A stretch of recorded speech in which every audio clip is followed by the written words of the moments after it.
This is the OSU Roundup, week 1 in the books for Oklahoma State football, and the Cowboys with a win at Oregon State. Coach Gundy, you rushed for 352 yards in the game, one of the bigger rushing performances that your team has had in recent years.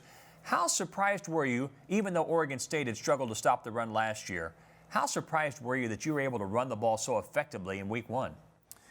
I would have guessed a couple hundred yards. Now, some of that's based on how they play their safeties and how teams try to attack our passing game, more opportunities to run or not. They were defending Wallace a lot, so that allows quarterback and our running backs a chance to rush the football. So up front, we covered guys up for the most part. I think we had 2 missed assignments in a running game. But for the most part, with our offensive line covering guys up and our backs, Chuba and the other guys' ability to get through there and make a play, and we had good downfield blocking, allowed us to rush the football for a bunch of yards in that game.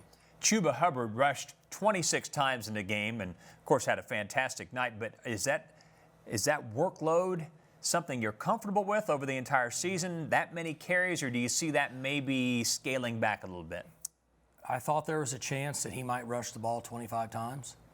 I would prefer to get closer to 20, but I'm not sure right now. I don't know enough about our offense. We were all pleased with the way the game came out and our performance on offense. We'll just have to see how we hold up as we progress through the next month. If he can rush the ball 20 times for 175 yards or so, that'd be really good for us, and maybe keep him as healthy as possible. That's the one position I have concerns with the hits they take. Right. They take them from different angles all the time. And so I'm very protective of running backs. I know a lot of people tend to go the other way, and they don't, I guess they're not happy with the decision I make at times on that. But if we can keep him healthy throughout the year, we're definitely a better football team.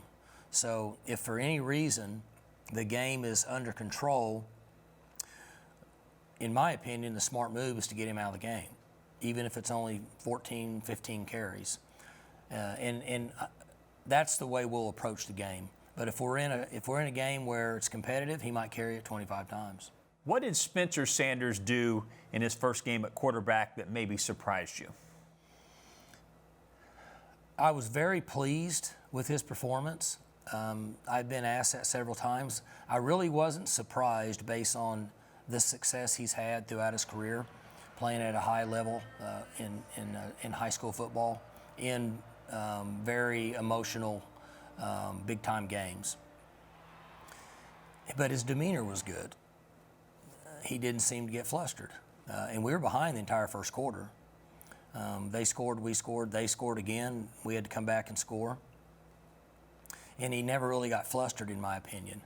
And converted, he was a big factor in 3 third-down conversions in the first quarter, early second quarter, that kept us in the game, and that was important based on you really don't want to get down more than 1 score on the road.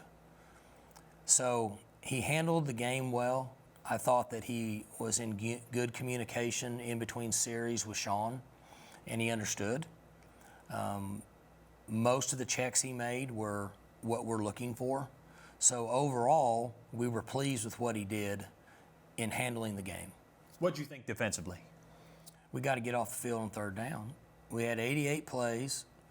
If we would have been just 50% better on the third and longs, we'd have probably had 74 plays or less, maybe 25 points or less. We just got to get off the field on third down. So we didn't get enough of a pass rush, and in those third downs, those receivers were able to double move us at times and move around more than what they need to based on how we're tying the coverage in to our pass rush. So we need to work hard to improve that area and get off the field on third and long.